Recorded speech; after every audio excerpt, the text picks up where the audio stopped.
It is. Giving me the option to leave meeting. I'll stay. Oh, I appreciate that, Darren. I appreciate that, Darren. Welcome back to another episode of Beyond the Naked Eye. I am joined by my biggest guest to date. He is the iconic Australian Uber driving YouTuber and OnlyFans model. It's Darren Levy. Darren, how are you, man? I'm good, man. How are you? I'm good, man. I'm so excited for this podcast. Like I mentioned this off camera. You're someone I've like watched for quite a bit, and actually getting the chance to talk to you is just, it's kind of like I can't even wrap my head around it. Like it's crazy to think that someone I like just watched on my phone laying in bed is someone I can now talk to. Like it's crazy how the podcast just, it's crazy how small the world is, really, huh? Well, first of all, I appreciate that. Second of all, though, like, we watch our friends' stories and stuff on Instagram. We scroll past. Like I'm just a dude on the other side of the world, makes dick jokes and makes videos. But I appreciate the nice words, man, and thank you for watching my videos. Yeah, well, it's just, I don't know. I can't contain my like excitement. like I was like, I work night shifts, so I work midnight to 8 in the morning, and I was like, I didn't think the podcast was happening because I didn't hear back from you. And then I go for my last break, and then I see like, let's do it. I'm like, I like literally like, I was like, oh shit. I'm like looking around like, oh shit, it's happening.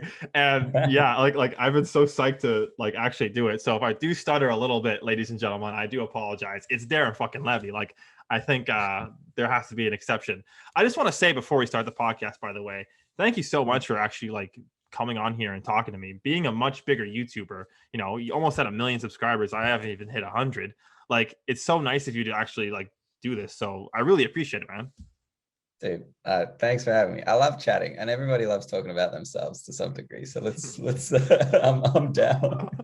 All right. That's great. I think we should just dive in. So the reason I wanted to have you on this podcast is because, I mean, I just mentioned it. I was a huge fan of you, and I just find you so like fascinating. I think your content is very unique in a sense of like, I already know what I'm gonna watch, just like clicking it, but I watch it anyways. You know how sometimes you watch a YouTuber and it's like you see the video, it's like, that might not be for me. I see funny Uber rides, I click that bad boy. I watch that bad boy. Like I just love watching you. I think you're very charismatic. I think you're very lighthearted and warm. I just love watching your videos. So one thing I wanted to talk to you about, because I'm not sure if you do talk about this, I haven't heard anything, was what were you doing before you were doing YouTube? How before do you want? Like right before? Let's keep it like fairly recent. Yeah. So the right before, I worked in corporate. Okay, I went to uni for a year, did commerce, wasn't enjoying it, dropped out. It was pretty miserable. Didn't really know what I wanted to do, like career wise. So I was just like, all right, I'm gonna try a whole bunch of things because almost like ad hoc, just like something will stick. But I also really like the idea of sales and like being able to sell, I guess, like high ticket items, because it's like first I wanted to go door to door knocking, and then I was a bit too much of a wuss for that. So I was selling uh, uh, premium mattresses. Like the company that I worked for sold mattresses that went for like up to around like $24,000. So like real high ticket items. And I was like, all right, well, if I can sell that, then I can sell like almost anything. And then after 3 years, got into like the corporate side of the sales stuff. And I was like, this is cool. But like the people I was working with were considerably older than me. I didn't really like fit into the culture. So I wanted to keep trying stuff. But I also wanted to keep trying stuff more like in the digital realm. So I got into, have you heard of a guy named Gary Vee? I have not, no. So he's a guy who runs a social media marketing agency. He puts out a lot of like motivational content, but it can get a little bit like rah-rah. But some of his content is like very, very practical, free social media like tips and on how to grow an audience and that kind of stuff. So I was buying and selling stuff from like garage sales, Facebook Marketplace, just like reselling stuff. And I ended up making more money doing that than I was in my corporate job. So I'm like, screw it, I quit. I'm gonna give this a red hot go. did that for a couple months, and then it just like burnt me out. So I was again trying everything, doing Uber for the cash, and then a passenger gave me the idea after we were having some banter. She was like, I could see this like on YouTube. And at first I was like, I don't really think anybody would watch that, because it was just like two people in a car having a bit of a laugh. But there's a guy in the States, his name's Ryan, is driving. He doesn't make videos anymore, but he at the time had, it was only like 40, 50, 60,000 subscribers. And I thought, okay, like he's grown a solid audience. Maybe I can do something similar, like with my own flavor here in Australia. So I gave it a go, and yeah, put my head down, and 4 years later, this is it. That's awesome, dude. I mean, only 40, 50,000. Like to me, that's like mind-blowing numbers. But yeah, that's awesome, dude. I think that's really encouraging to hear that you just, even though you're doing shit you didn't enjoy, you just kind of kept going at it. So I feel like a lot of people kind of settle for something, even though they don't really like it, because they'll find an excuse like, oh, the money is good, or oh, I know how to do this job. So I think it's nice to hear that you were just like, I'm gonna find something and I'm gonna enjoy it. No, yeah. I mean, you work night shifts, yeah? Yeah, I do. What do you, I mean, if you're working night shifts, I'm guessing you're hustling. Like, what do you do for work at the moment? Well, right now it's just a summer job. It's just for college. I'm just, saving up money. I work at Chapman's Ice Cream. Shout out to Chapman's, and I work on a production line. So yeah, that's just grinding, And are you saving up for something in particular? My goal is to finish college debt free, because I want to graduate. I want to get a job in broadcasting, and that's why this podcast is happening. And yeah, that's my goal as of right now. I also want to travel a bit, but who doesn't want to travel? Am I right? Sure. And is your degree related to broadcasting, or like in that kind of field? What are you studying? Yeah, radio and television broadcasting. Amazing. I love that. Yeah. I love that. I want to be basically like Joe Rogan from Wish. Basically, that's basically what I want to do. I want to keep this podcast going, and I want to be a sports commentator. I'm really big into MMA, and I'm really big into soccer or football. Righto. Did you catch the Logan Paul Mayweather fight? I saw what happened, but I didn't actually watch the fight because I was working. So, but fair. Apparently it was just a draw, I guess. Well, yeah, I mean, they didn't have any, like they didn't have any judges or scoring for it. It was purely an exhibition match. But like, I think the fact that a YouTuber can fight the arguably one of the greatest boxers of all time is a very, very big deal, and it's testament to, I guess, like the leverage he's built with his audience and being able to sell pay-per-view tickets. It's a very cool thing to see. Yeah, and what's remarkable about Logan is that he's been through so much. Like obviously the Forest in Japan all those years back, and then he actually lost to a YouTuber in boxing. That he somehow fought the GOAT. It's like what? How did he do that?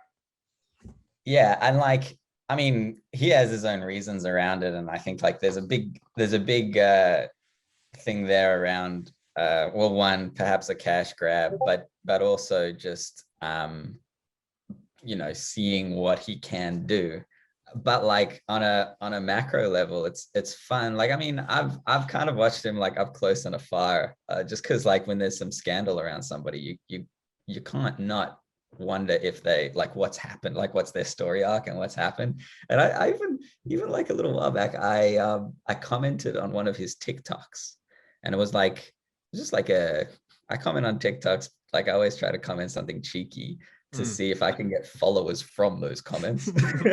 And like when I commented on his TikTok, a bunch of people that follow me saw it, and they were like, oh bro, you're supporting Logan, like you're an asshole, and like I'm unfollowing you and stuff. And I'm like, bro, like come on, this is like real life guy going from like he fucked up, and he might change and like do something really great with his life compared to what he was doing before.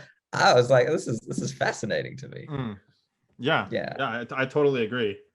Like even the Paul brothers in general, I think both of them are very, very fascinating. I genuinely think that Jake Paul is actually a nice guy. He's just playing a character. I really don't think he's like an asshole that everyone thinks he is. I think he's just 100%. doing it for the money. I mean, now he's fighting Tyron Woodley. That's a crazy fight. Do you follow fighting, Darren? I don't. I like my friends do, so I get like bits and pieces here and there, but I don't. I'm not. I'm definitely not as into it as you would probably be. Okay, But fair but enough. I Fair enough. but I agree. Like I think because people watch YouTubers often like in vlog form, or might be used to YouTubers or social media people in vlog form, they're expecting them to be 100% their authentic self, um, in any way, shape, or form, and in any niche that they're in. The Paul brothers, they're putting on a show. They're Hmm. entertainers. It's not real life, but I think people want it to be real life. Hmm. So it's like, yeah, yeah, no, yeah. I mean, I feel like you saw the same thing in professional wrestling like 20 years ago, like The Rock and Stone Cold. Like they're not like that, but they're playing a heel. So like that's what draws attention. I think Jake's just playing the heel perfectly. Mm, completely agree. Yeah. It's fun to watch. Oh, for I'm not. sure.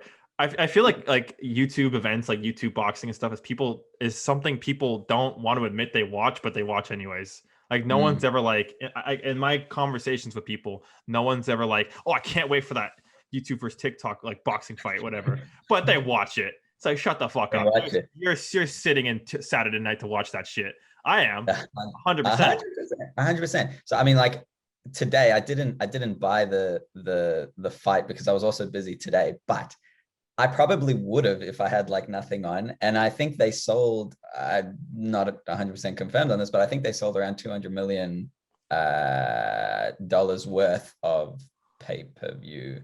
Damn. So like people are watching. Yeah, yeah, yeah. Oh, for sure, for sure. Yeah, Yeah, yeah. Damn. yeah. Interesting stuff, man. Yeah. Oh, I did not expect us to go down the route of the Ball brothers. Me neither. But hey, actually, I'm actually kind of curious. You made this comment earlier about how like fans assume that through your content, that's your authentic self. Have you had any weird experiences with fans? uh, as in Like like yeah, in what just to, regard? As just in, in, just in general. I'm just curious. I mean, like nothing that jumps out at me. So I've started a booking form. Like basically when I drive on the weekends when we're not in lockdown, on a Friday, Saturday night, I'll be doing like Uber. We've got other rideshare companies as well. And it's good, but it's what I've been doing for like the last 4 years. And you might drive for hours over the weekend and you only might get like one or two pieces of content after driving for like 15 to 20 hours. So it's really not that efficient. So I've set up a booking form in which during those same hours, people can book me like as their driver. And obviously the people who sign up to get a ride through the booking form are people that have seen my videos or to some degree. Um, so like the interactions are basically with fans, or usually like fans of fans or something like that. For the most part, everybody's like freaking lovely. I haven't had That's good. any. You get the odd people who are just like, I don't know, like always just like book it so that they can get the photo and put it on the Mm, gram, but like nothing weird really, that's good. to date. 'Cause I feel like one thing that is a common misinterpretation is like just because people watch you, they know you. So they hop in the Mm. Uber like, "Oh, hey Darren, how's it going, man?" It's like, "All right, you're just a like the relationship here is you're just a fan. Like you're not my friend." Like does that misinterpretation ever happen? Well, like yes and no, because at the same time, like I treat not like YouTube thing. Like if I get in the lift with somebody here in my building, it's almost like my default is like I want to be a friend. So I'm just like, hey man, what's up? Well, Mm, like I want to not be like best friends, but I want to have some sort of cordial interaction because you never know what it might lead to. So but yeah, people, I think because obviously in that situation, people will know perhaps more about me than I do about them. Certain things might come out. And I'm like, oh, okay, didn't know you know that, but okay, fair enough. And they're like, oh yeah, I'll put that in a video at some point. But yeah, I mean, like, I like that version of the world where everybody's friendly to each other. That's fun for me. It's almost like creating my own little ecosystem of just like everybody's friends. I actually pick up that vibe from watching your videos. Like it just kind of seems like you can strike a conversation with anyone. I think that's awesome. Like I think, and that's a real talent too. Like a lot of people, I don't think a lot of people can do that. I'm trying to do that like now, but that's it's hard, man. Sometimes you just like I don't know what to say. You're I right. mean, well, I mean, first of all, when we got on this call before you started recording, I felt that same way with you. It's just like we're just having a Mm. chat. You were down to have a chat, but also, I guess, you got to be in the mood. Sometimes I'm not in the mood. I'm sure sometimes you're not in the mood. Just like somebody says something to you, and you're like, "Fuck off." But like, I mean, I Yeah. never say that, but like, of course, Oh man, dude, not everybody gonna has a lie. mood. This was a couple minutes back, but when you said on a Friday, Saturday night, I like fanboy on the inside. So I'm so used to hearing that in your videos, and to actually hear you say that live is like, I started taking that out of my videos because it was just like I felt like I was memeing myself, and it's just like over and over again. So I got a camera recording when I drive every Friday, Saturday night. Oh, I love hearing that every time. I don't know why. It's just like it's just part of the video. I feel like it's part of the culture. Like you got to have it in there. I gotta start putting it back in. Yeah, Yeah, yeah, fair. yeah. That's actually something I wanted to talk to you about is 'cause I'm not really sure how it all works with like censorship and stuff because obviously you need people's consent to put like them in the video. But has Mm. there ever been moments where it's like it's murky, like you want to put them in the video and because do you have to ask for consent or is it one of those things where it's like if they say no, it's fine, or if they say no, if they don't say no, it's fine. If they don't sing, wouldn't it? No, you have to ask for consent. So like, Okay, so everybody who's been in a video on my channel or on my socials or anything has given permission to be in the video. okay. Um, for in terms of like giving consent when people are intoxicated, I'll gain consent from them in the car, on the night. But then like when someone's intoxicated or inebriated or like in some not in their normal state of mind, that consent, you need to get consent again when they're sober. Mm. So like if they give permission in the car and they're drunk, I'll grab their Instagram or email or whatever they're comfortable giving me, and I'll just be like, hey, the next day or later in the week or whenever I'm planning to post the video, it's like, hey, you still cool? And some people say no, or some people say, or like you might see sometimes people give permission and then their face is blurred out. So Mm. it's like when I've reached out to them later on, they're like, yeah, that's fine, but can you blur my face? And I'm like, yeah, no worries. That's kind of like one of the like frustrating sides of it, because you can have like awesome, what I think is like awesome content, and they give permission, and then when you follow up and they're like, yeah, nah, and I'm like, oh, but I've had so Oh many man. fun ideas around. But that's just the game. Just gotta, Hmm. yeah, that's just part of it. Yeah, I can only imagine how frustrating that would be.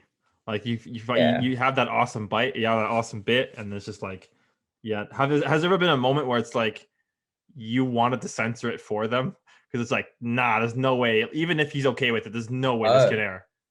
yes, yeah. So there are instances where people give permission and then they follow up. They give permission sober, or like next couple of days give permission. And if the conversation is often around like maybe like drugs or certain things where in my mind I'm like, fine, they might be fine with this now, but in like 2 years, 3 years, they might want it taken down. I'll I'll I'll like it's a case by case, but I'll probably blur their face out even. And I've even had instances, because I've done that a couple of times. I've had instances where people give permission, and then I still blur their face out. And then they message me and say, why'd you blur my face out? Because they wanted to be in the video so that they could show Mm. their friends. And I'm like, yeah. Uh, uh, Leave him on scene. no. No. I hate leaving people on scene, but I just don't want, because like even if somebody gives permission and like fine, from a legal standpoint, I'm all good. down the line, if somebody like asks me to take it down because I've had one where like, somebody became a teacher, like a couple of years later, they became a teacher and their kids are finding the videos. I guess legally I can say, nah, I'm keeping it up, but like, I just don't want that karma. So I probably will take it down. Mhm. But I just don't want that scenario. I hate taking down videos. Oh yeah. Have you taken down videos in the past, like several? I mean, in 4 years, I've probably taken down like 5 or 6 videos. Okay. Like not a lot, but like it When it happens, hurts. yeah. When it happens, yeah. When it happens, it sucks. Yeah, I took down a video that had like, it was like 4.5 million views, and it was like Oh really good. Like no. it was flowing. It was like one of those you get in your analytics. It's like videos that get um I don't know, that YouTube pushes out a little bit more, and like, I don't know, it's not a nice feeling. What was the reason behind that video being taken down, if you don't mind me asking? The one of the passengers in it was having a dispute with, I want to stay vague here. They were having a dispute with basically an employer. Okay. And it was like creating issues for her. And this was like 3 years Uh, after. And she was so lovely about it. And she was like it can stay up, like, but like, is there any chance? I was like, yeah, okay, I don't want that bad karma. yeah. Just, yeah, I've got like over 200 videos on the channel. If one goes down, it's fine. But it has. Well, I mean, I respect that because I feel like there would be a lot of people in your position who just be like, nah, it stays up. Yeah, I don't know. Like, maybe, I don't know. I spend time with these people, and like I see it as almost as a favor, that like, they got into somebody's car and they're like being funny, silly, whatever, and then like, they give me permission to like make this video around it. So it's almost like they're doing me a favor. So Mm. Yeah, yeah. I mean, I guess, yeah.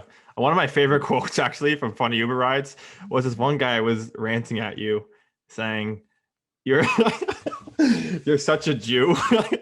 I'm paying you. You're making money off of me while you're simultaneously making money off of me.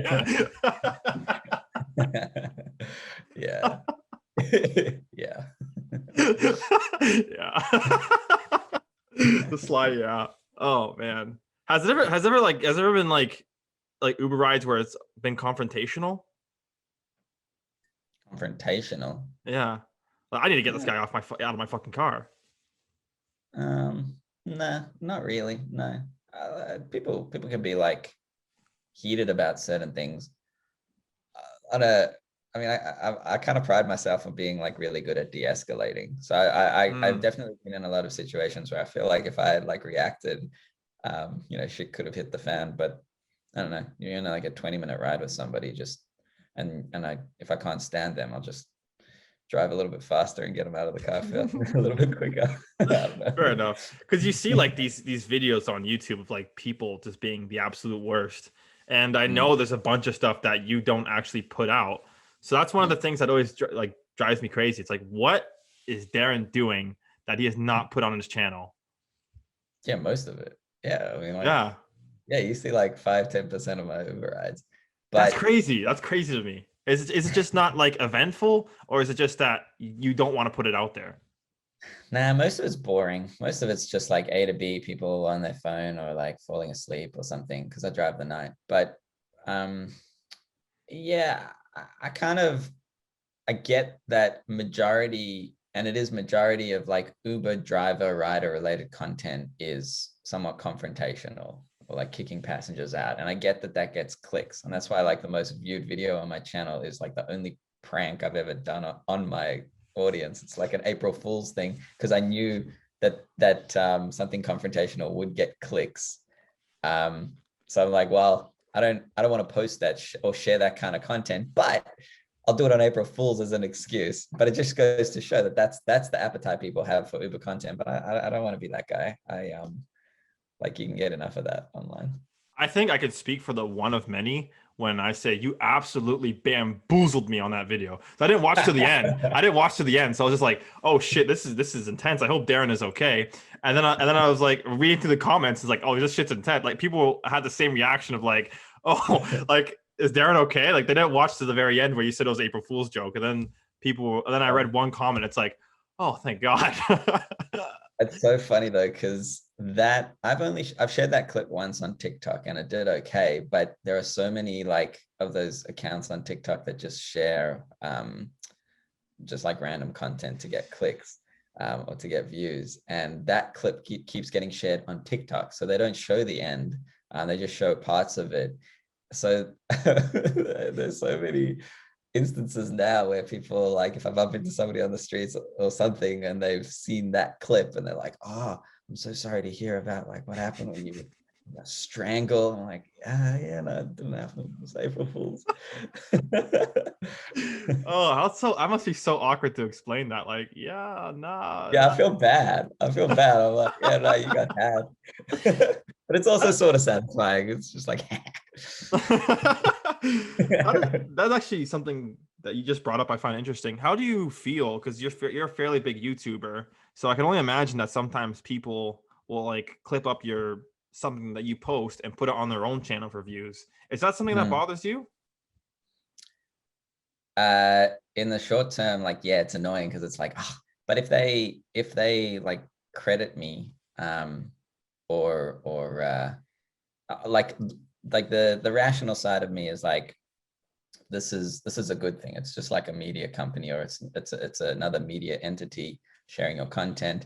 That's great. Like it's what I want. So if it pops off on another channel, it's just like at the very least, just credit me so that if people want to see more of it, they can. But ultimately, no, it's on the macro, it's actually a very good thing. So I'm all for it. But yeah, on the micro, it's just like, oh, come on. Well, But I mean, hey, it doesn't. I'm glad you have a positive outlook on it. I mean, I feel like that would actually low key bother me to be like, it's mine, it's mine. Like I feel a bit like possessive over it almost, but it's good to hear that you have that But like standpoint. well, but no, but it is what you want. Like you do want media companies and other accounts and stuff sharing your content, because their audiences and their demographics will be, even if it's slightly different to yours. That's why you want the tag, but even if you don't get the tag, it's okay, because it's like a billboard. It's like when you drive past a billboard, you don't really know how many impressions, like down to a specific number that it's getting, but it's familiarity. So it's like, all right, they saw my face, or they saw like the Uber lights or the LED lights or something at some point, and then when they see it next, it's like, oh, okay, I've seen that before. It's just like it's a good thing overall. Oh, well, I guess when you put it that way, that's, yeah, you're bang on. I guess I didn't think about that. That's an interesting point. Yeah, because I guess that does sometimes happen in your video. Like people just like sit in your cars like, oh, I saw you on TikTok. Right. And like I guess it also depends like how long you're planning to do it for. So like, I mean, I know that like I might not necessarily be in an Uber, but like I know I'll be making content for a long time because I get so much satisfaction out of it, and it gives me like a level of freedom to live my life. So I'm going to be doing this for a long time. I'm not going to get caught up over like a video or a clip. It's a long game. Fair enough. I respect that. All right, moving on. One thing I wanted to ask you is because your channel is pretty huge, 900,000 subscribers. I'm pretty sure, edging to a million. Did you ever see your channel getting that big?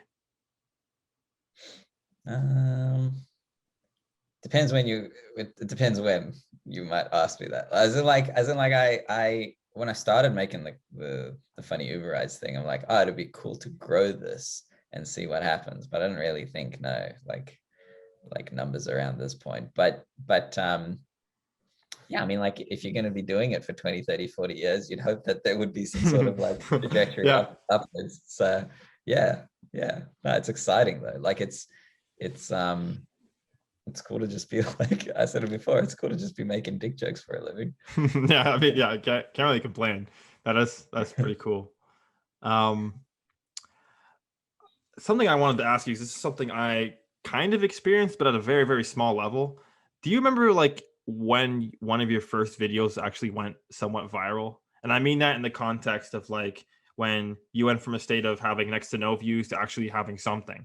Like something I can point out is like one of my podcasts, because usually my views is like 50 to 100, which is Okay. cool. Like I'm just a college student doing this for fun. Like I don't really care. And then one episode got 2,000. It's like, holy shit. Right. Yeah. Do you remember specifically when you had that moment of like from nothing to something? It was like, oh shit. So I was going for about 8 or 9 months, and the main way that I was getting attention on the channel, like from the get, was after like doing all the buying and selling stuff. I was in a lot of like Facebook notice boards or closed Facebook groups for like different suburbs or areas around Victoria or around Melbourne. So I would post my videos in these things, and I'd say, hey, I've just started a channel. Like, would anybody like please just like watch and give me some feedback, constructive criticism? I'm just like starting out here.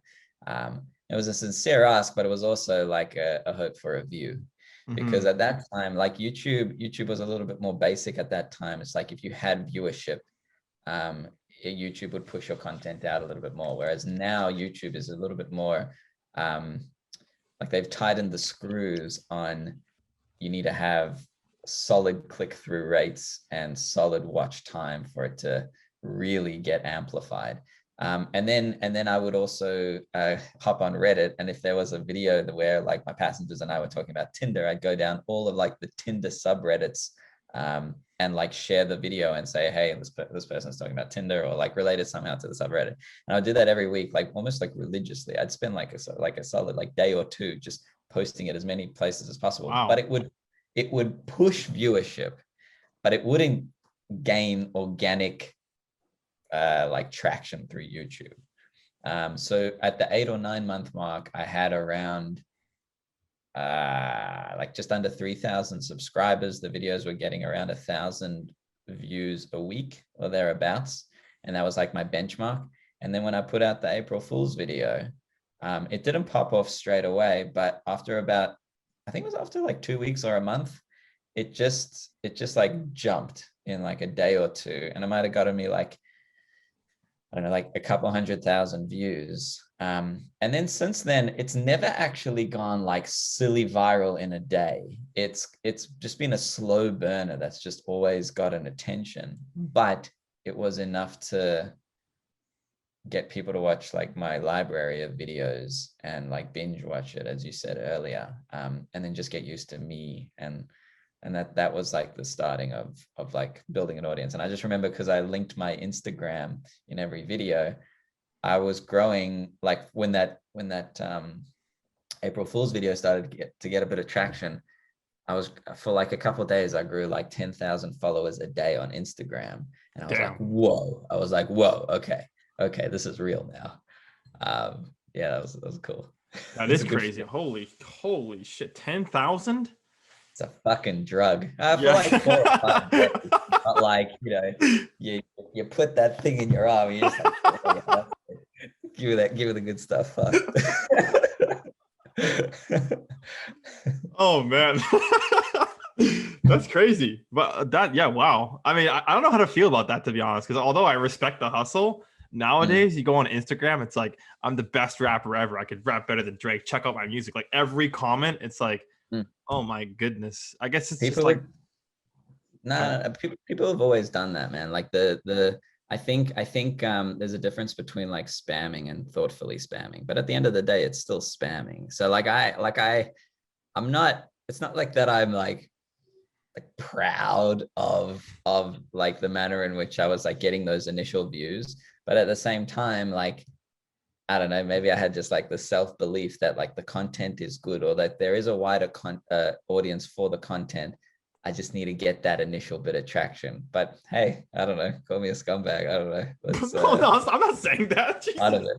No, I'm not saying you're saying it, but I know I've gotten a bit of pushback on that in the past around, yeah, but you're spamming people. It's like, well, I wasn't really spamming people, but it's like, this was just like the manner in which made sense to me at the time to get the content out there. So yeah, I mean, the way you described it, that really sounds like a hustle. Like you take a whole day out of your week just to fucking share your mm, shit. Like I could not do that. Like I make these videos just for I like you said actually earlier. I mean, I had no idea what kind of conversations I could have struck upon by starting this podcast. And here I am mm, now talking to Darren Levy from Australia. Like, holy shit.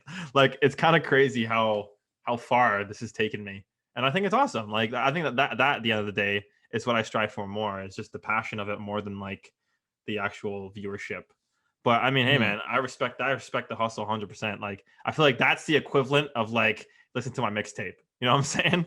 Like, Little like I bit, respect that. little bit. But I tell you what, I was on Twitter the other day, and I can't remember who, somebody posted something that was like that, you know, was a tweet that was doing well.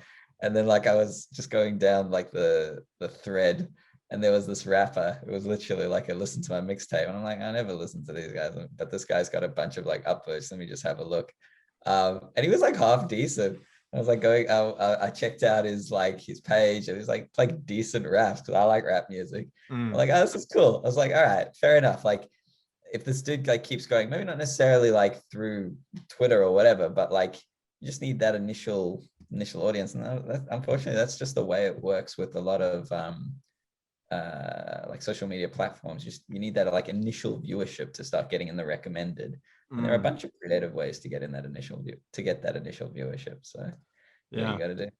I mean, hey, I respect that. I just think one problem I have, especially like with those types of comments, is a lot of them just look the same. Like it looks like Mm, anyone just said that. It doesn't look like that actually came. It doesn't even look like it came from a person. It just looks like it was like mm, a bot who just said that. So mm. sometimes you can't really pick out like if it's a person or if it's a bot. So it's just like I can't even be bothered. Totally. And that's why like, so like when I was on, just for example, on Instagram, I would never like go onto a page and say like, watch my shit. It was Mm, never on Instagram. It was always like engage in the community of comments thoughtfully, so that people are like, oh, I agree with what that person said, or that person had something cool to say, or that person had something funny to say. I do this on TikTok now. It's like you make a wisecrack at a TikTok that you've just watched, and they're like, oh, that's a funny comment, and it might get some upvotes, and then people click on your profile and they're like, oh, this person's got some cool shit. Like that's what I do now. Like that's, I don't know, that works for me. I mean, fair enough, man. I don't not critiquing you. I think you've been pretty fucking successful. So I can't be one to judge. But one thing I wanted to ask you was how much do you like take into consideration the enjoyment of the videos you make versus the viewership? Like, is that Mm, something you consider when making content? Like, this will bang in views, but I don't like making it, or I love making this, but no one's gonna care to watch it. mm, mm. Uh, it's like super important to me that when I hit post, like before any views come in, and this might sound like a little like kind of uh cliched, but like it's really important to me that I like the video before I post it, because if it gets bad feedback, or if it doesn't get the viewership that I was hoping for, or if like, you know, some, I don't know, if it gets anything negative attached to it, at the end of the day, at least I can say, yeah, but I like it. And like, I'm proud of this kind of thing. Because I have put out videos like in the past that I haven't quite liked, and they've gotten quite a bit of attention.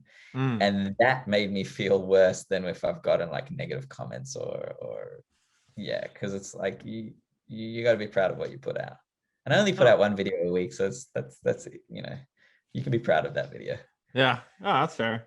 I just think sometimes the people can be in your position. If you're a popular YouTuber, you can sometimes be driven by trends. So it's just like, oh, that's popping. I gotta do that Mm, right now. Pay me a fucking mm. new car. Boom, Mazda upgraded Mazda 2.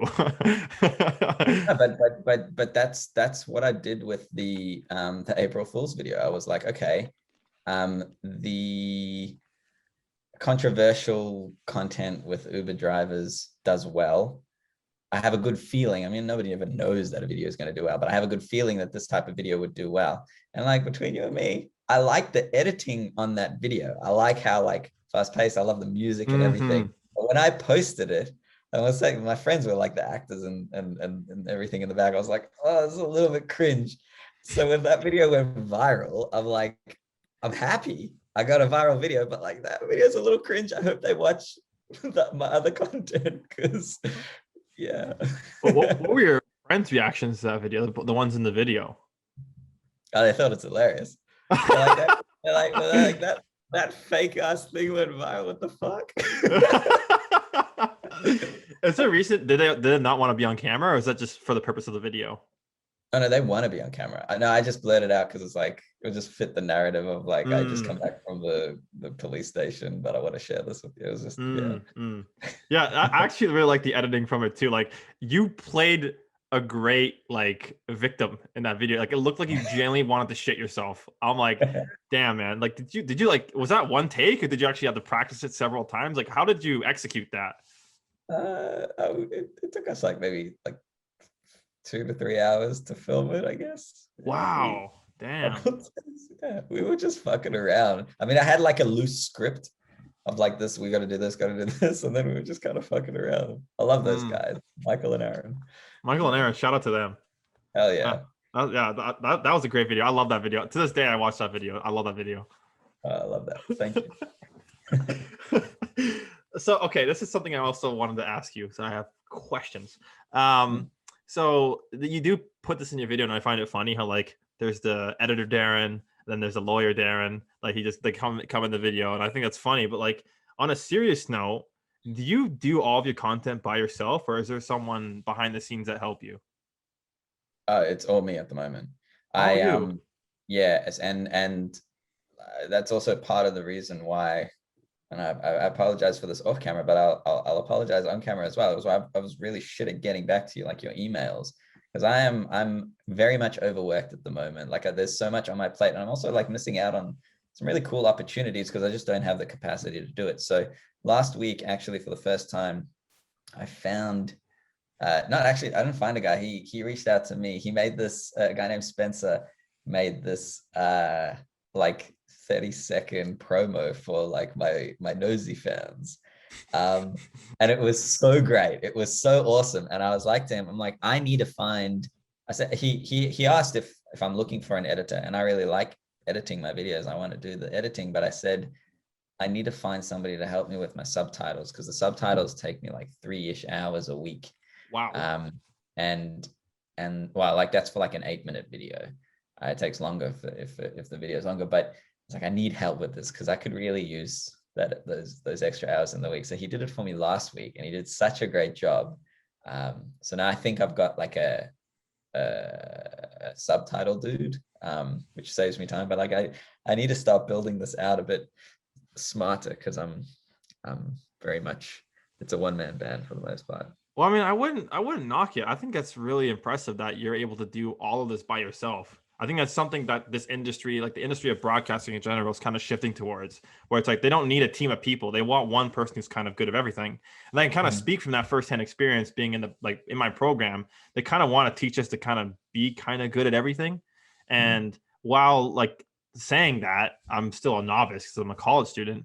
So what I wanted to ask you is, what advice would you give to someone like me who is kind of a novice in doing that and making videos and editing and shooting and everything?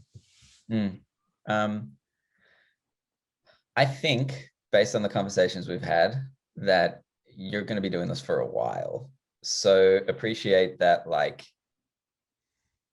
I don't think you'll do a bad job knowing you for the last like 30 minutes. I think you've got like your head screwed on right. So I think you personally, like I think you're like predisposed to do at least a decent job because you like it and you want to do it. So I think you have to appreciate though that it may be necessary in the short term to do a bad job and then iterate.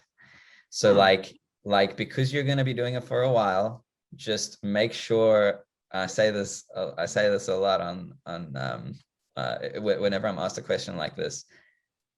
If you're going to be doing it for a while, just like set your upload schedules or set your deadlines for getting whatever done, hit those deadlines, and then move on to the next thing.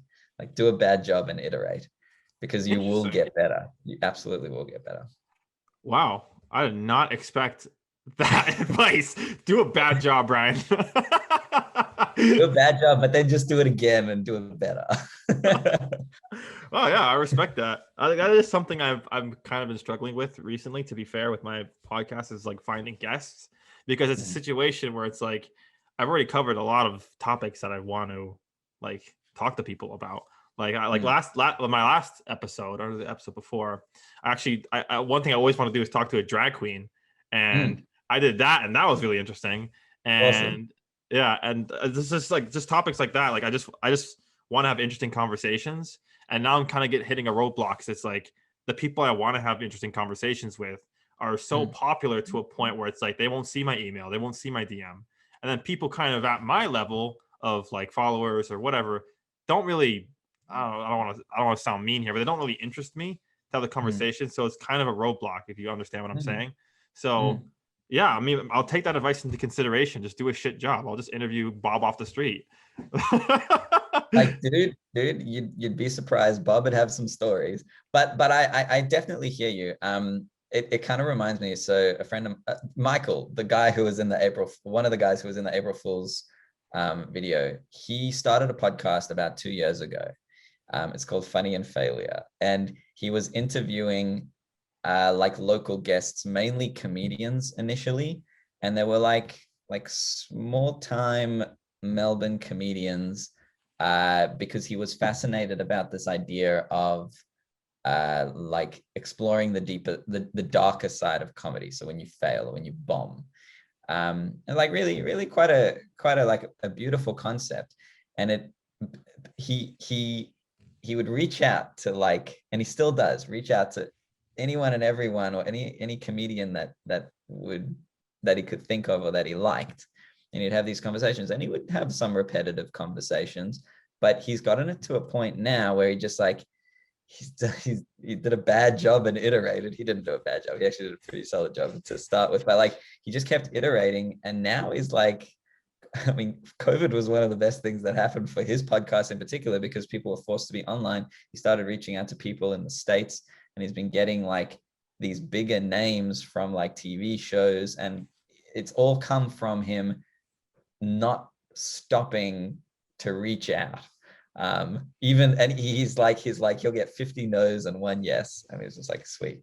Like we'll Wow. get, it's very inspirational. Like Yeah, fair I play to Michael. Damn. absolutely, and What's the podcast called? Funny and Failure. And he's been Funny and going Failure. for like 2 years. He just has not relented. I got so much respect for the guy.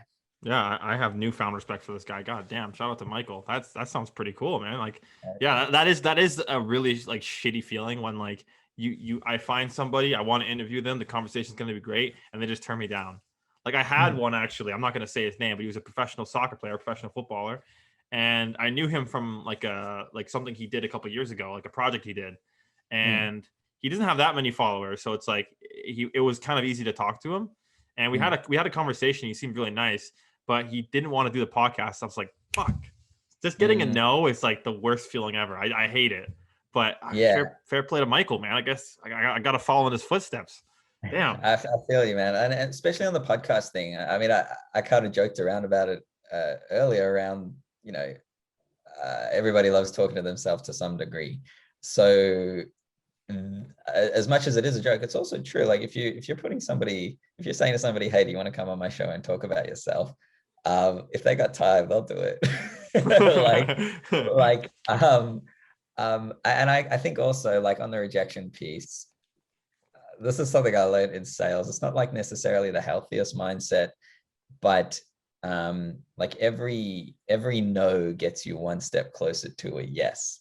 So you know, these rejections, they're frustrating and everything, but like you should seek out the rejection, if you will, because eventually you're going to get the yes, and it will happen, especially with the podcast. And you've got like a base of an audience there. You gotta just keep doing it, man. Damn, you're just dropping all these wisdom bombs on me, Darren. I can't take it. God damn. Oh, loving this conversation, man. Me too. Jesus. Ah, damn. Like I was. Oh, this is so much more than I thought it would be. Jesus, I was just meeting a YouTuber. Like he's just fucking helping me through everything, thick and thin. I love it. So, speaking of repetitive conversations, I got to bring it up. COVID. Mm, Now, so obviously, I mean, I've talked about it probably every single one of my podcasts, but a friend of mine brought up a point that's very interesting. Is that it's an icebreaker now. Like everyone, like you can mm, talk to anybody about it, and they have their own experience. So yeah. we did talk about this a little bit off camera, but could you just like explain what Australia has been like during 2020, specifically 2020? Because holy moly, Yeah, 2020 was in Australia. Actually, 2020 in Australia as a country was pretty smooth going. Like the country, with with the exception of Melbourne or Victoria, where I am, um, they've they haven't gone through that many days of like lockdowns or like full scale lockdowns. They've handled it very. I don't want to say they've handled it well, but they've been able to go about their lives somewhat normally. Um, Victoria or Melbourne, on the other hand, we're in our fourth fucking lockdown. We experienced 100 and something day lockdown oh, at the end of last year, which was brutal, mostly because it wasn't what we weren't told that it was going to be 100 something lockdown. We were told it was going to be a 2 week lockdown, and then it got extended and extended and extended, and that fucks with people's heads. Like it doesn't matter who the leadership is or who's giving that kind of message. The people will feel betrayed or hurt or fucked. They'll understand. I mean, like we get why it needs to happen, but it still hurts. And like for me on a personal level, like I need things to be open. I need clubs and bars to be open so that I can go about my business. But you know, as a whole, if I could explain 2020 in like a sentence, I think it was extremely exposing. So you go through like some of this kind of hard, difficult shit, and you have time, but you're also forced to address stuff in your life that you know might not have been going to plan, and you gotta readjust, reassess, and kind of appreciate that it all happens for a reason. But now figure out what that reason is and move forward. that's actually a great point that you mentioned that. I feel like a lot of people kind of lost their identities with COVID when because a Mm, lot of people were like either like do like I mean people in my age group obviously were doing sports or going to school for a certain thing, and then second everything's closed, it's like what are they left with? Like me mm, particularly, I remember like I think exposing is a really good word because I feel like I have really grown as a person, and it took that exposure to be like, holy shit, what am I doing with my life to really mm. have that? And I think I've really grown as a person.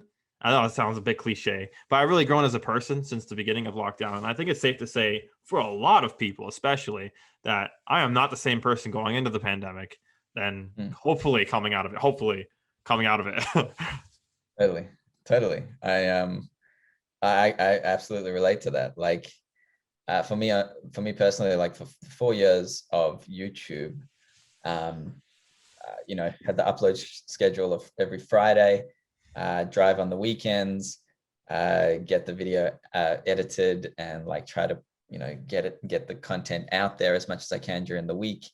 I was just doing that repetitively. I wasn't giving any time. I went on a handful of dates in 4 years. I wasn't giving any time to my private life or personal life or just like even just addressing emotions for the most part. So yeah, when you got all the time to do it in lockdown and you can't do your business or work on your business in the way that you want to, yeah, you're gonna have some pretty confronting stuff just smack you in the face all of a sudden. So I mean, yeah. that must have been a good and bad thing, right? Mm. Mostly a good thing in the long term, but in the short term, it hurts. I mean, Yeah. I'm sure you can relate to that. Oh yeah. That's the thing. It's just like you go from the world is just going so fast. You're busy, busy, busy, and then it almost paused. It's like Mm. what now? Especially because like Yeah, March was a weird month because like no one knew what was going on. It's like what? How serious is it? Like I think it's funny because like in March of 2020, I'd say the fear of COVID was like here. The cases were like here. And now it's yeah, like completely the other way around. There's like millions of cases, but no one really gives a shit anymore.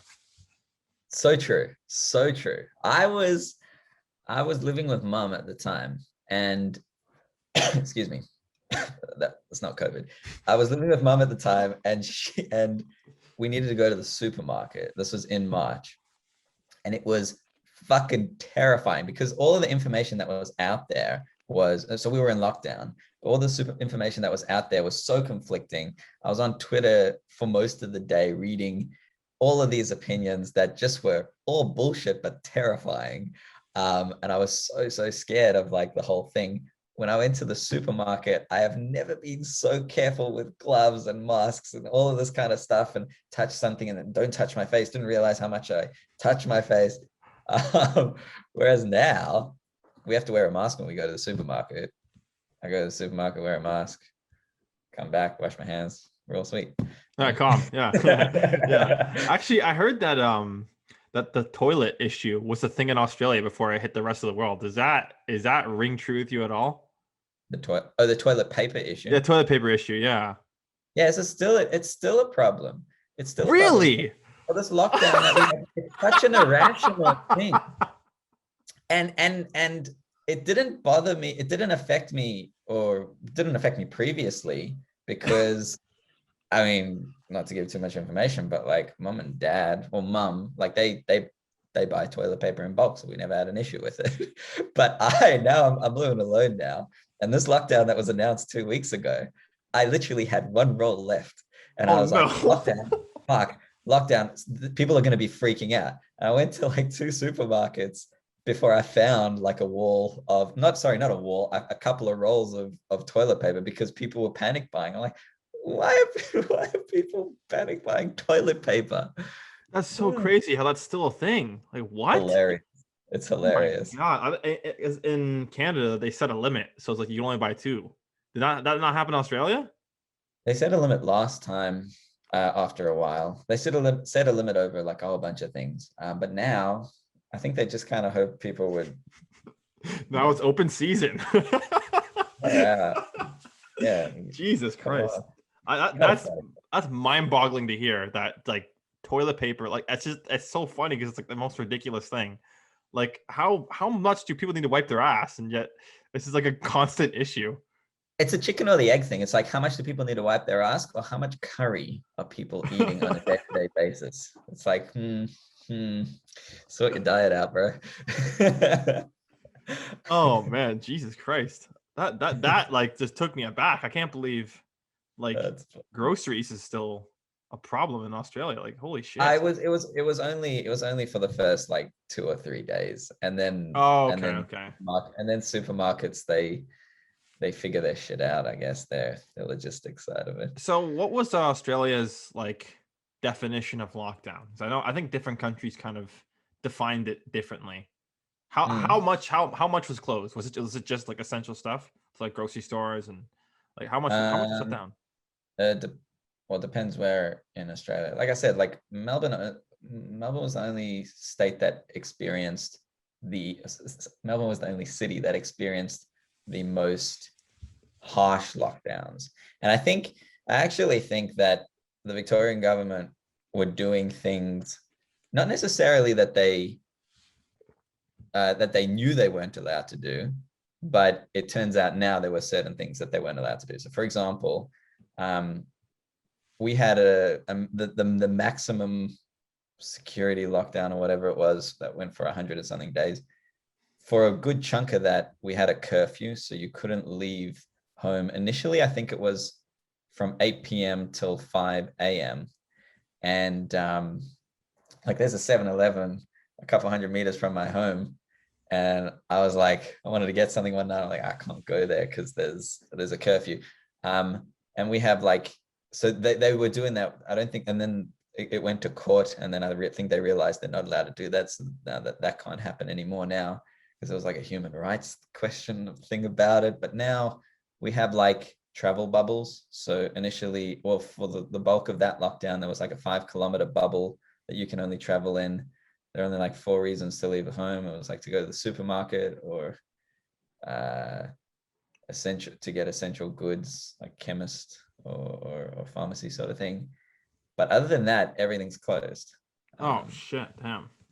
Like nothing is open. Although I heard in Canada, your supermarkets might be open, but then like parts of the store will be like Yeah. taped off because you can only buy essential things. That's Yeah. wild. Yeah. That's Not like if it's non like Walmart here, like you can't buy clothes. Like it's taped off.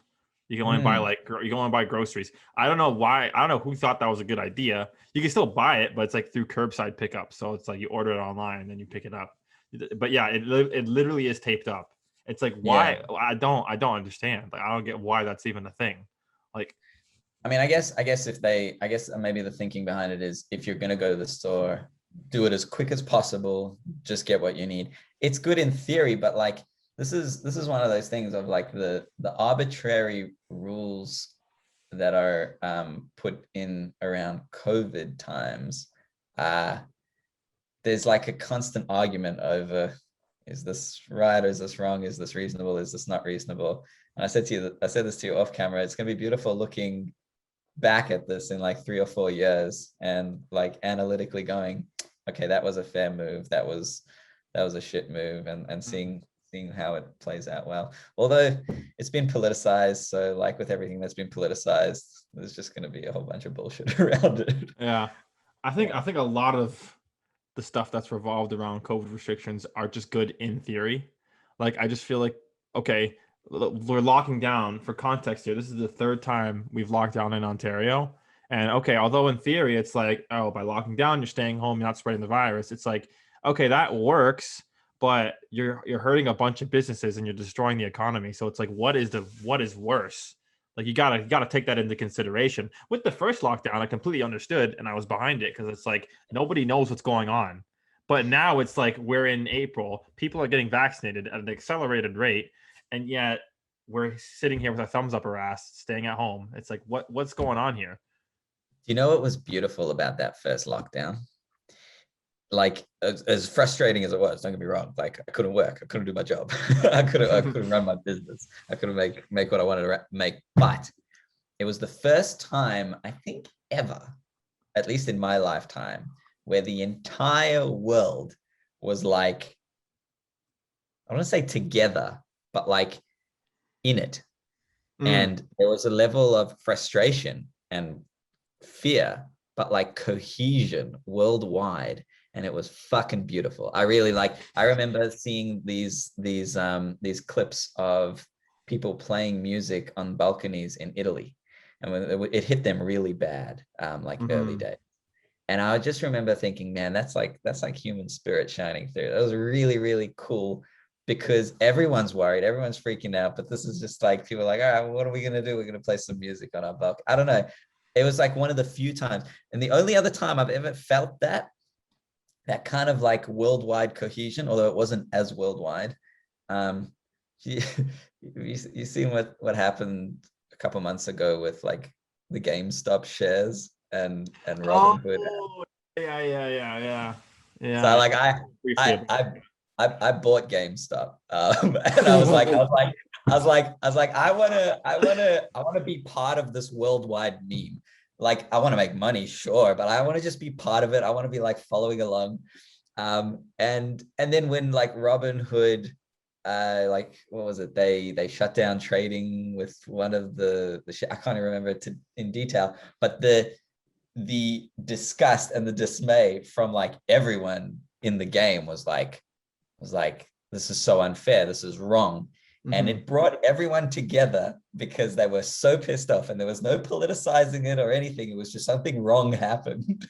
Yeah. And I don't know, I was like, yeah, unity, it's the one thing that can bring people together. Yeah, I actually remember that whole like scenario going down. I didn't really follow it, so I don't really know much about it. But going back to what you were saying earlier, I think it's interesting that you find it beautiful. I found it fucking terrifying. I've never like in my life experienced something where everybody similarly were just like, I don't know what's going on.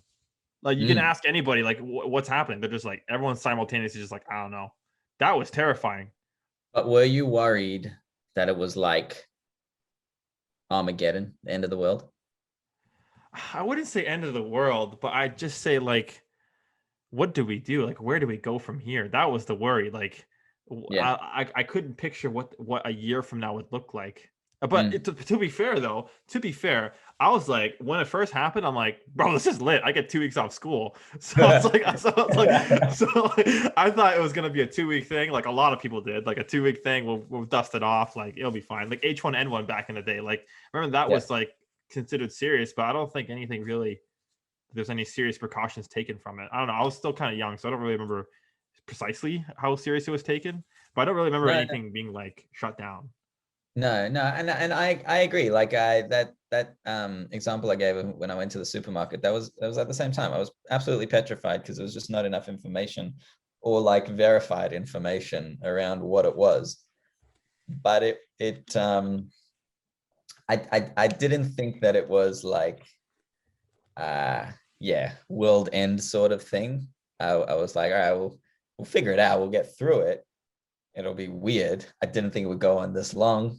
Definitely didn't think it would go on this long. It's going to go on longer. But I don't know. There were like bits and pieces where I'm like, okay, there's some novel aspects to this. Mm-hmm. It was cool seeing like all those like montages of like nature is returning, seeing like dolphins back in Venice and like fucking wild animals in the cities. Like I thought that was so funny. And like the memes that came from that were so fucking funny. Yeah, and actually, to that point, the memes that have come out of this have like there have been some noteworthy memes. Like for sure. There's always something. Yeah. Oh, I remember the one meme that sticks out to me is the Riley Reid meme. Oh fuck yeah, spread it. I remember that became like a whole movement. That was amazing. Oh man. I love how Pornhub took advantage of that whole situation. Like flatten the curve and beat your meat. Like they gave out free subscriptions. Yeah. Genius. What a fucking power move. Actually, have you ever are you on Twitter? No, I'm not. So whoever runs Pornhub's like Twitter account, they got a sense of humor, and there are quite a few brands. Like is it Wendy's or I've heard of that. Yeah, like Wendy's and stuff. And some of these brands. Yeah. Like some of these brands, they're just like they got such a great sense of humor. And they meme the shit out of stuff. Yeah, Pornhub did quite a bit of that too. But to point that out, I think what's really cool about COVID is how it's given the online platform more legitimacy. Like I don't think prior to COVID, like this was even possible. I feel like if I made a Zoom podcast in 2018, I don't think anyone would really give a shit. But now there's some validity to it because like everyone fucking uses Zoom. Absolutely. Although I will say, I mean, jumping on a podcast in this setting, I think it's nice. It's fun. It's actually very easy. But I almost go out of my way now not to interact with my friends or people that I can see in person over some sort of FaceTime conversation. Maybe it's PTSD from that lockdown, the initial long one that we had, but like it's just something so different and meaningful to having a conversation with somebody in person than without a mask on. I'm not saying break the rules or anything. I mean, like in a comfortable setting. It's something so different and beautiful compared to like if we were having this conversation. This is I think this has been a great podcast, but if we were having this conversation in person, it'd be like 30 times better. Yeah, I think so too. But hey, man, I think I gotta start somewhere, and I really absolutely. That's another thing is like it pushed me to actually do this podcast. Like it was this is something I wanted to do for years, but I kept pushing it off because it's like an excuse I made. And I feel like this is an excuse a lot of people make is, oh, it's not going to be good. I'm going to cringe from it. I'll never be good. But it's like content is king. And like you said, it just make bad stuff and move on from it. Like I listened to my first podcast and I kind of like, I thought it was okay because of it was my buddy who was my first podcast, but it kind of made me cringe to a certain extent that all I did was just kind of stick to the questions instead of just kind of flow to the conversation like we're kind of having now. But it's just, but I look at it and it's like, you know what? Cringe is a sign of growth. That's how I look at it. Like if I'm like that content is bomb, it's like, did I even improve then? Like, I feel like me being like, that's bad is a compliment to me now. For sure. And the most beautiful thing that'll happen is in like a year or two, you'll look back at content that you thought was really great and you'll cringe. And then you'll know you've grown.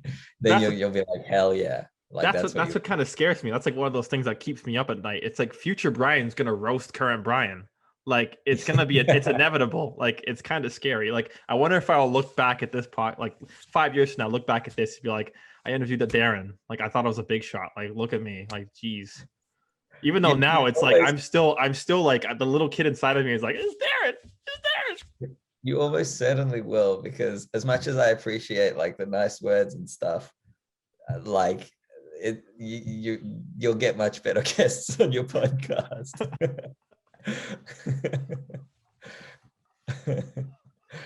I don't know. I just think this is something I have a list actually on my phone of people I wanted to interview, and you're on there. So it's like I'm glad I could just check that off my list. So it's like, you know what I'm saying? Like even if I do find this cringe, I think this is definitely a landmark for me, because it's like I met somebody I loved watching on YouTube. Like Thanks, I don't care if I find that cringy. Like that's cool. That's cool for me.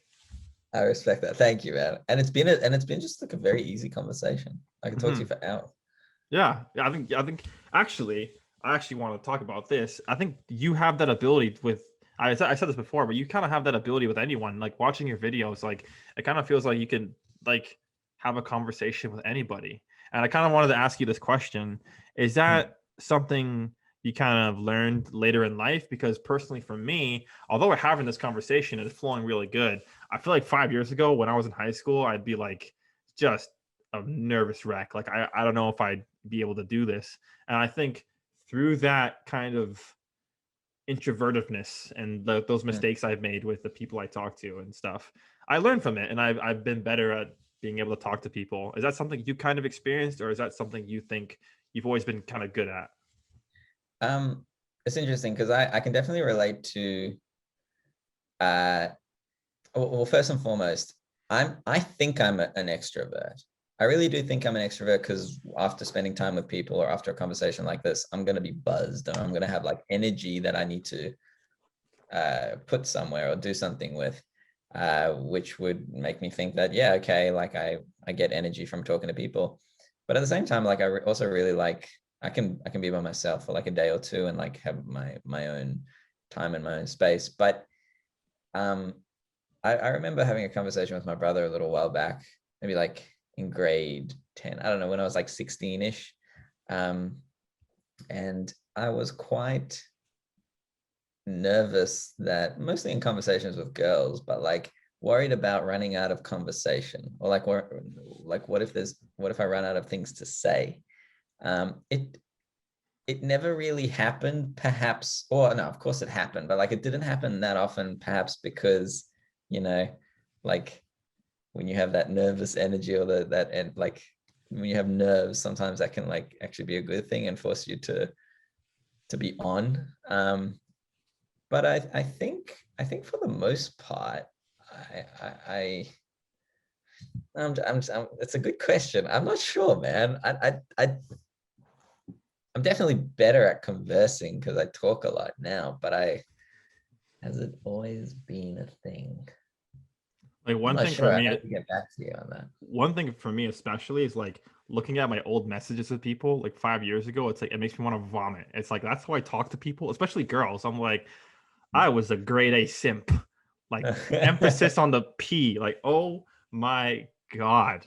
It makes me want to vomit. But like everyone's the simp. Yeah, everyone's a simp at heart. Yeah, you're right. Yeah. But like it was like uncontrollable. I couldn't keep it down. It was so bad. But now it's much better. Like now it's much better. But like yeah, but like through those experiences of like that cringe, I feel like now I'm blessed enough to have this conversation with you, and I think it's going smooth. Like I think it's going great. I agree. I think it is too. Yeah. Oh, we got a moment. let's have an open pause there. Let's have our first break in the conversation. Although we both had like a warm smile there, like I thought we had a moment there. If that was in person, oh man, that would have been beautiful. All right. Well, to be fair, we've been talking for like over an hour, and you know, I kind of want to wrap things up, but before I kind of get to that point, what is something you say, let's say like by December, the end of this year, COVID is just not a thing anymore. Fingers Mm, crossed. I know it's a wild theory, but let's just say mm. hope for the best. What is like short-term goals that you want to accomplish? In the short term, it's a good question. I think like there's a lot of like experimentation that I want to do with my content. So I'm also in the process of, excuse me, setting up a podcast. I've recorded like I don't know, like 7 or 8 episodes, and I'm just trying to create a bit of a bank of content because what I've done in the past with funny Uber rides is go week, for the most part, week to week, and not give myself enough time to plan or think ahead. It's like really, so I think like a big deal for me in the short term, which will translate to the long term, is setting up a bunch of like processes to like work smarter than work harder. I've like proven to myself that I can work really hard, and that's like very satisfying and gratifying. But like, man, it's just not a good long-term strategy to be going about it in the way that I'm going about it. And like I said, I want to do this for a long time. So I think I think from me, you'll probably see quite a bit of like longer form podcast sort of content, which is really just funny Uber rides without the fast cuts. Like it's the same kind of thing. It's in the car, continuing the Friday funny Uber rides thing, and then like I've got like a thing in my notes on my phone of all of these like video ideas that I get, but I just don't have time to make them. And it's like dumb shit. Like I want to make a video just called I Am Short, because I got some really dumb gimmicky things around being like 5'7", and I think it'd be really funny to just explore that and see where I could, all of this stuff. I just don't have time to do it. So yeah, I think that's short and long term answer there. Oh, well, hey, fair. You know what? If you do a podcast with you, Steph, and Phoebe, I am there for it. 100%. It is 100%. coming. That Oh man, I I brought can't. this up to them a couple of weeks ago. Yeah, they're keen. She dropped the key for you, bro. Reading that comment section was the funniest thing ever. Oh my And god. it still continues. It still Oh continues my the key thing. goodness. To be Wow. fair though, it's like have you seen The American Office by any chance? No, no, I Oh, okay. haven't. Well, I'll throw a comparison in here. Some people will understand it. You guys give like a very Jim and Pam kind of vibe where it's like you Okay. guys you guys clearly work as friends, but it's like there's always that question just through the conversations you have like is there something else there? Is there something else there? I mean, obviously I don't know. No one knows but you and Steph, but oh, I love it. I love you guys' relationship. I think it's great. You guys just bounce together like amazingly. I love it. I love that. Is there actually a podcast coming? Can you confirm now that there's actually a podcast coming out? With Steph and Phoebe, yeah, Oh, absolutely. amazing. Oh, okay. Okay. I'm Absolutely. definitely tuning in for that. Awesome. All right, man. I think that's been the podcast. One last thing I want to do. You're the much bigger YouTuber, so it's like it almost seems pointless. But I want to give you like an opportunity to promote something. So Hmm. whatever you want, man. The stage is yours. Well, quick question. When is this going to come out? Next couple weeks. Okay. Yeah, no, so I make videos every Friday, or I post videos every Friday. They're called Funny Uber Rides. At the end of the day, if you watch that, I love you. It's Darren Levy official on YouTube. My website's darrenhub.com. You can find all sorts of things on that website, but ultimately, yeah, Funny Uber Rides every Friday. Thanks for having me, man. Oh, dude, this has been like, this might sound kind of lame, but this is kind of a dream come true. Like, this is fucking unreal. I think I'm so glad that the conversation ended up well too, because I feel like something would just sit wrong in my stomach if I had Darren Levy on my podcast and it ended up being awkward and quiet. I'm really glad it was a good flowing conversation. But dude, again, thank you so much for being on. Like you don't have to do this. So the fact that you actually help a small channel out is really refreshing to see. I had a lot of fun. This is an absolute pleasure, man. Yeah. Oh, bro. I mean, you can come back on whenever you want, man. uh, Maybe next time you're in Australia, if the opportunity comes along, we uh, should go for a drive in the car. We'll do a oh bit of man, I'd stuff. love to, but thing about Australia, man, the snakes and spiders, bro. I'm not a snakes and spiders kind of guy. It's not the snakes and spiders, dude. It's the drop bears. The what? You gotta Google it. It's dangerous shit. Okay. Yeah. Drop bears? Drop Yeah, bears. man. Okay. Yeah, Yeah. exactly what you're thinking. It's that, just scarier. Okay. Okay. I gotta Google that. But regardless, that has been another episode of Beyond the Naked Eye. I've been your host, Brian Correa, and I'll see you next time.